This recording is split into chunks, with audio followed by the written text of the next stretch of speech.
Sud Radio, mettez-vous d'accord, Laurence Perrault. Et bonjour tout le monde, très belle année, mais quel bonheur de vous retrouver en ce 1er janvier. Je vais évidemment vous souhaiter une très belle année à vous, mais également, et ça me paraît plus que logique, à toute cette équipe qui est debout depuis très tôt ce matin pour vous accompagner pour ce 1er janvier, en l'occurrence jusqu'à 13h en studio, Thibaut à la réalisation et c'est Aude qui vous accueille au 0826 300 300. Nous sommes ensemble jusqu'à 13h et moi je dois vous avouer que commencer l'année avec vous, c'est pour moi la première bonne nouvelle de l'année. J'espère évidemment qu'il y en aura d'autres et je nous en souhaite pléthore autant et autant. Alors pour bien commencer l'année, d'ailleurs, moi, je vous propose de rencontrer Maud Ankawa, l'auteur de Kilomètre Zéro, de Respire et Plus jamais sans moi aux éditions Erol. Elle sera avec nous et elle nous livrera de très belles clés pour vivre une année 2024 en sérénité et en accord avec soi-même et avec les autres. Et vous pouvez aussi, si vous en avez envie, nous appeler ou poser une question au 0826 300 300. Avec elle, on évoquera entre autres comment bien se connaître et comment ne pas laisser notre ego nous mener par le bout du nez et souvent gâcher nos relations avec les autres et avec nous-mêmes. Toujours pour bien débuter l'année ensemble, Jean-Michel Cohen, oui, le docteur nutritionniste sera avec nous jusqu'à près midi et demi, jusqu'à 13h à peu près. Là aussi pour une année placée sous le signe de la nutrition, voire pour vous peut-être, hommes et femmes, de la minceur, côté bonne résolution. Et vous pouvez là aussi nous appeler dès maintenant au 0826 300 300 pour être avec nous en direct après midi et demi. Avant cela, place au débat sur Sud Radio à partir de 11h avec des sujets qui vont concerner entre autres France Travail, qui existe sous ce nom depuis ce matin à la place de Pôle Emploi, la réforme du RSA, les changements sur l'automobile pour 2024 et aussi un avis sur le discours d'hier soir du président Macron. Tout de suite, c'est un autre sujet que je vous propose jusqu'à 11h, un sujet qui fâche un peu, la hausse des tarifs d'assurance. Pourquoi? Comment? On en parle maintenant. Sud Radio, mettez-vous d'accord, Laurence Perrault. Et pour parler de cette hausse des prix des assurances, des tarifs d'assurance, j'accueille Olivier Moustakakis qui est cofondateur d'assureland.com. Bonjour Olivier. Bonjour Laurence. Merci d'être avec nous un 1er janvier. Bonne année, très belle année à vous. Bonne année à vous et à tous nos auditeurs. Comment ça a été pour vous hier soir? Oh, calme. Calme. Très calme en famille. Ouais, oui. En famille. Bon, vous n'avez pas pris la route, vous n'avez pas pris de risque. On va faire le lien évidemment sur l'assurance auto. On va commencer par cela puisque j'ai le plaisir de vous retrouver régulièrement aussi dans On parle auto le samedi de 11h à 13h. Olivier Moustakakis, on l'a vu, on l'a entendu, on le sait depuis quelques mois maintenant. 2024, 1er janvier, va être la première journée de hausse des assurances, quelles qu'elles soient, automobiles, habitation, toutes les assurances, y compris les complémentaires santé. Déjà, première question, comment on explique une hausse qui va quand même être assez importante? Alors, vous avez raison, hein, on est sur un cycle aussi, sur l'ensemble des produits d'assurance. Alors, des explications assez factuelles, ces augmentations. Augmentation de la sinistralité. D'accord. Donc en ce qui concerne notamment l'assurance automobile et habitation, c'est l'habitation qui va subir une forte hausse, entre 5 et 6%. La sinistralité climatique qui pèse de plus en plus année après année, notamment des récentes tempêtes qui ont coûté quand même plusieurs milliards d'euros. D'accord. Et donc ça c'est votre contrat d'assurance, c'est notre contrat d'assurance, donc c'est votre assureur qui vous indemnise là-dessus. D'accord.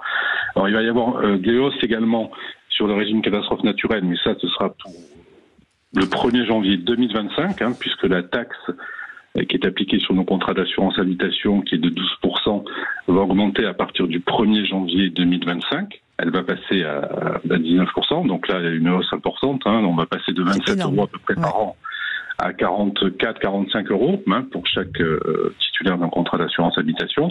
Mais bon, ça ce sera pour 2025. Et voilà, donc sinistralité en hausse, clairement, coût des réparations en hausse, les matériaux aussi qui ont subi une inflation, quand vous devez changer une charpente et une toiture, ça coûte plus cher parce qu'il y a eu une inflation aussi sur le prix des tuiles, tout simplement. Donc voilà, on est sur malheureusement une tendance haussière. Alors pour autant, il ne faut pas se désespérer, puisqu'on reste heureusement sur un marché qui est ultra concurrentiel, qui aujourd'hui, grâce aux évolutions de la loi Hamon, qui permet de résilier son contrat au bout d'un an, à tout moment, les assureurs font quand même très attention avant d'appliquer entre guillemets de fortes hausses, puisqu'ils savent que c'est un moyen pour les assurés d'aller voir ailleurs. Donc ne pas hésiter à faire le tour du marché, ne pas hésiter aussi à revoir potentiellement les garanties de son contrat, d'accord ? Parce Parce que parfois, on a des garanties qui ne sont pas forcément utiles. On peut aussi moduler sa franchise, augmenter un peu sa franchise pour faire diminuer sa cotisation. Donc voilà, ça vaut peut-être la peine, en ce début d'année, de se pencher un peu sur tout ça, de regarder en détail son contrat. On n'est pas obligé en automobile d'être assurant en tout risque. On peut prendre des formules intermédiaires qui coûtent quand même moins cher. Donc voilà, se plonger dans son contrat et essayer de faire des économies. Après, Olivier Moustakakis, vous qui êtes cofondateur d'Assureland.com, voilà, ça va dans le sens aussi de votre société, puisqu'Assureland, c'est un comparateur d'assurance, entre autres. Donc voilà, c'est important, effectivement, pourquoi pas de faire appel à vous ou à d'autres qui font aussi qui donnent aussi ce service. Mais il y a quand même enfin, quand on parle assurance avec notre entourage, on a quand même tous la sensation que c'est toujours trop cher. Il y a une chose qui serait bon, à mon avis, d'expliquer aujourd'hui, puisque c'est vous qui me l'aviez appris et j'étais un peu tombée de ma chaise, je ne le savais pas, donc je vais assumer ce côté très béotienne en l'occurrence, c'est que les assurances n'ont pas le droit de perdre de l'argent. Et que ces hausses qui sont aujourd'hui fixées ne sont pas dues simplement au fait de faire de l'argent, mais parce que les coûts pour les assurances ont tellement été énormes, surtout avec la sinistralité des événements naturels, qu'ils sont dans l'obligation toujours d'avoir des bilans qui sont positifs. Alors, ils sont obligés d'être solvables, mais ça, c'est une garantie pour nous, consommateurs. C'est-à-dire que le principe en assurance, c'est qu'on marche sur un cycle économique inversé. C'est-à-dire que l'assureur va encaisser de l'argent, d'accord, qu'il devra débourser dans le futur lors de la survenance d'un sinistre. D'accord ? Ouais. Donc, en fait, il y a une autorité de contrôle qui s'appelle l'ACPR, qui est une espèce de gendarme, si vous voulez, des assureurs, qui les contrôle chaque année pour mesurer leur solvabilité, c'est-à-dire pour mesurer qu'ils seront en capacité de pouvoir indemniser un sinistre qui potentiellement va arriver dans 1 an, dans 2 ans, dans 5 ans, dans 10 ans, etc. Donc ils sont obligés de faire d'énormes provisions, en fait, pour justement nous garantir que quand le sinistre interviendra, ils pourront honorer leur contrat, c'est-à-dire nous indemniser par rapport à ce qui est prévu dans le contrat. D'accord. Est-ce que l'année a été très très dure ? Enfin, je veux dire, ils sont sinistrés aussi, c'est le cas de le dire, les assureurs en 2023 ? Alors, suivant les branches et suivant les assureurs, oui, en fonction de leur exposition. Ceux qui étaient très exposés sur les zones qui ont été très sinistrées, forcément, ils auront un impact plus important que d'autres qui seront moins impactés. Donc, c'est pour ça que c'est important, en fait, alors pas chaque année, mais en gros tous les 2-3 ans, si vous voulez, d'aller faire un petit tour de marché, de voir si son contrat d'assurance est toujours d'actualité en termes de tarifs, ne pas hésiter à négocier aussi avec son assureur, parce qu'on est dans le cadre d'un contrat, donc c'est une relation commerciale, donc il ne faut pas hésiter à négocier en disant mais voilà, moi j'ai trouvé moins cher chez tel assureur pour le même niveau de garantie, est-ce que vous faites un geste ? La plupart du temps, si l'assureur veut vous conserver, il fera ce geste et baissera sa prime, d'accord ? S'il ne veut pas, vous pouvez partir. Y compris, Olivier, excusez-moi de vous couper la parole, pour les complémentaires santé. C'est-à-dire que j'ai vécu quelque chose dans ma famille, une personne qui a dit, moi j'ai appelé ma complémentaire santé qui augmente énormément cette année, en disant, écoutez, ça fait 20 ans qu'on est chez vous, donc si vous faites pas un geste, je m'en vais. Et la complémentaire santé a fait un geste. C'est-à-dire qu'en fait, on n'a pas la sensation qu'on peut le faire même là-dessus, mais on peut. Je vais d'ailleurs proposer à tous ceux qui écoutent Sud Radio ce matin, pour le 1er janvier, de nous rejoindre si vous voulez poser des questions à Olivier Moustakakis, qui est cofondateur d'Assureland.com. Le sujet principal étant la hausse de toutes les assurances. Vous nous appelez dès maintenant au 0826 300. Quelques chiffres également, parce que c'est vrai que ça a l'air de rien, mais les augmentations vont être assez incroyables. On a 4 à 5% d'augmentation sur une assurance auto, plus ou moins annoncée, jusqu'à 7 à 8% en habitation. C'est vraiment par rapport à l'année dernière où ça avait été contenu, en fait. Alors, il y a eu une hausse quand même l'année précédente, puisqu'en habitation, on était quand même entre 4 et 5% d'augmentation. Oui, mais c'était assez contenu, oui. C'était plus contenu, d'accord ? Bon, après, ce sont des moyennes, ce sont des annonces, il faut voir après quelle sera la réalité de terrain, parce que ça peut être un effet d'aubaine pour certains assureurs, justement, pour capter de nouveaux clients, donc ils vont faire des gestes commerciaux. C'est en ce sens qu'il est intéressant de faire un tour du marché. Parce que tous les assureurs n'appliqueront pas clairement les mêmes hausses, puisqu'ils n'ont pas été forcément tous impactés de la même façon. Et puis chaque assureur a sa propre stratégie commerciale et qui peut changer d'une année sur l'autre. Donc si un assureur, à partir de 2024, veut s'intéresser à tel segment de clientèle, de population, il sera prêt à faire des efforts commerciaux, au moins sous la première année, avec des offres commerciales intéressantes. C'est pour ça qu'il faut aller voir un peu ce qui se passe sur le marché, si vous voulez, pour se conforter, soit conserver son assureur, soit d'en changer. Ouais. On parle d'explosion des coûts, évidemment, pour certains assurés, là, pour le coup, c'est le cas de le dire, avec une pensée particulière aussi pour les gens qui sont du côté des Hauts-de-France, parce que voilà, avec les inondations. Surtout que ils sont encore en vigilance orange et ça continue de pleuvoir. Voilà, on sait maintenant, j'ai un peu la sensation, je me trompe peut-être, qu'on est presque prêt à subir des événements en France, entre les pluies, les premiers tremblements de terre qui ont lieu en Charente-Maritime.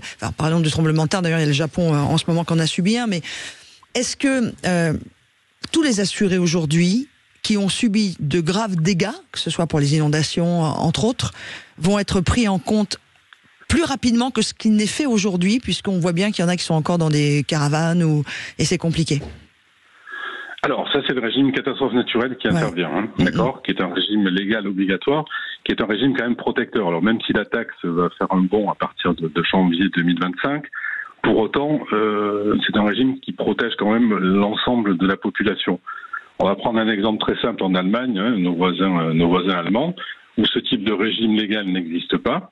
Donc quand vous avez une inondation, il y a plusieurs options. Certains assureurs proposent dans le contrat d'assurance habitation une option pour l'inondation. Le problème, c'est que ça coûte excessivement cher, que très peu d'assurés de fait payent cette option. Donc ils se retrouvent complètement démunis puisqu'ils n'ont aucune indemnisation en cas d'inondation. Donc on est sur un régime de solidarité qui fait intervenir un fonds de solidarité qui est le fonds catastrophe naturelle, qui est alimenté par cette taxe. Si la taxe augmente, c'est que ce fonds est déficitaire depuis plusieurs années, avec on le voit, la fréquence qui augmente des sinistres climatiques. Donc voilà. Donc après, il ne faut pas désespérer non plus, parce que sur le moyen et le long terme, on ne pourra pas éviter, si vous voulez, de déclenchement d'inondations, de tremblements de terre, etc. En revanche, on pourra limiter la facture. C'est-à-dire qu'il faut mettre en place des mesures de prévention. Notamment, on parle beaucoup du risque sécheresse qui s'accroît de manière très significative. Il existe des solutions de réhydratation des sols, etc. Donc il faut mettre en œuvre et accélérer toutes ces mesures de prévention, pas pour supprimer le phénomène, mais pour en limiter, si vous voulez, le coût des dégâts. Ouais. Après, moi, je commence à me poser des questions sur... on est en pleine inflation également. Olivier Moussakakis, vous qui êtes le cofondateur d'assureland.com, on le voit avec les personnes qui roulent sans assurance pour leur voiture parce qu'elles n'en ont pas les moyens. Un jour ou l'autre, on risque d'avoir cette même problématique pour assurer nos propres habitations.